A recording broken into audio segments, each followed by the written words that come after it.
Bois d'Arcy, capitale de la Petite Reine, le temps d'un week-end. À l'occasion de la première étape de la course cycliste Paris-Nice, le village d'animation accueillait les visiteurs dès le samedi 4 mars. Malgré une météo capricieuse, les Arcysiens sont venus découvrir les nombreux ateliers rassemblés autour de l'hôtel de ville. Expositions, vélo acrobatique, maquillage, jeux et même le vélo smoothie. Après l'effort, le réconfort.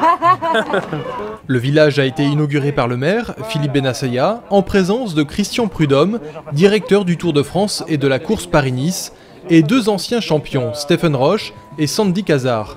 Le village a malheureusement dû être démonté le dimanche à cause des intempéries. Mais la course a attiré de très nombreux visiteurs à Bois d'Arcy. Venu voir le Paris-Nice à Bois d'Arcy, c'est quand même important dans notre ville d'avoir une course aussi prestigieuse. C'est un événement exceptionnel à Bois d'Arcy, c'est la première fois qu'ils organisent un Paris-Nice. Ça nous permet de faire connaître un peu la ville. Tout le centre-ville de Bois d'Arcy est plein, les gens sont venus braver les intempéries. Ce sont des vrais passionnés, des amateurs aussi, beaucoup d'associations. Les commerçants ont ouvert aussi pour travailler aujourd'hui, donc c'est la vraie fête. Et puis très honnêtement, on ne pense plus à la météo, on pense vraiment à la course. Et puis on a d'énormes sprinteurs aujourd'hui, on a des stars. C'est vraiment exceptionnel pour Bois d'Arcy.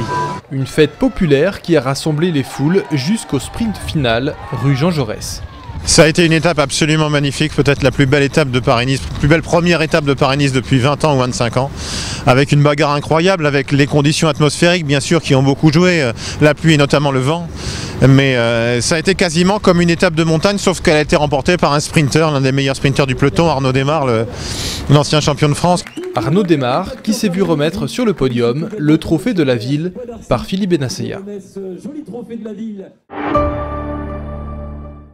À l'ordre du jour du dernier conseil municipal, le rapport d'orientation budgétaire, avec une équation toujours plus difficile à résoudre, le maintien des taux d'imposition, malgré des recettes en baisse.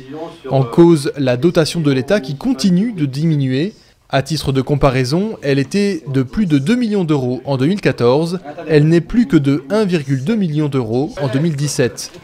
Pourtant, dans le même temps, Bois d'Arcy doit reverser 285 000 euros de plus qu'en 2016 au FPIC, le Fonds de péréquation des ressources intercommunales et communales, qui consiste à prélever une partie des ressources de certaines communes en bonne santé financière pour la reverser à des collectivités moins favorisées. Pour autant, pas question de freiner l'investissement.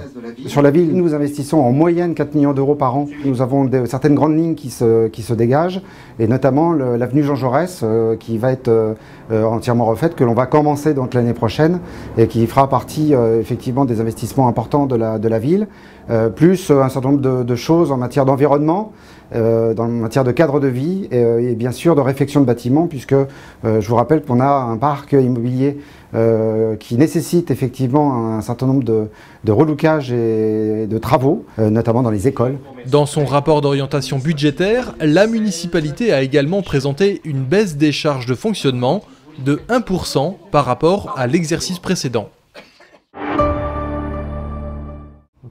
Bonne nouvelle pour les internautes arcysiens, la fibre optique sera déployée dès cette année pour les particuliers. Une avance de 2 ans sur le calendrier prévisionnel. On a énormément négocié avec notre prestataire, Orange, pour pouvoir anticiper. Parce que Bois d'Arcy était dans un chapeau, on va dire, dans un troisième chapeau, qui n'était pas conforme à la politique numérique que nous avons engagée depuis 3 ans aujourd'hui ici à Bois d'Arcy. La fibre va se déployer à Bois d'Arcy, elle ne va pas se faire du jour au lendemain partout. C'est impossible. Ça va se faire quartier par quartier. On va commencer par la Croix-Bonnet dès cette année, très probablement à l'automne de cette année, à l'automne 2017. Une annonce plutôt bien accueillie dans le quartier. Ici on a des petits soucis pour capter au niveau internet, même au niveau téléphonie. Effectivement on a hâte effectivement que ça arrive sur Bois d'Arcy et notamment sur la Croix-Bonnet. Une partie des entreprises de la ville est déjà équipée grâce au département.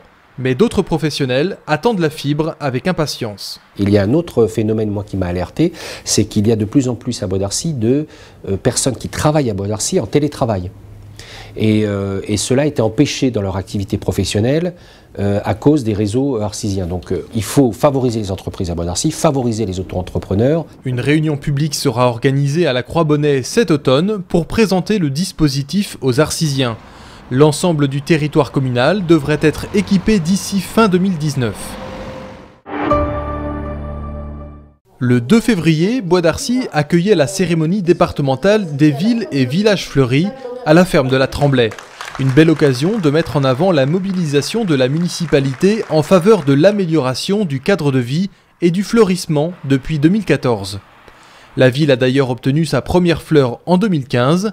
De nombreuses communes étaient représentées par leurs maires et élus respectifs, mais aussi par les services municipaux qui contribuent à l'entretien du cadre de vie. Le label est décerné en fonction de nombreux critères, notamment la gestion de l'eau et des déchets, l'utilisation de plantations durables ou encore l'unité de fleurissement dans la ville. À Bois d'Arcy, les efforts se poursuivent avec l'espoir prochain de décrocher une deuxième fleur.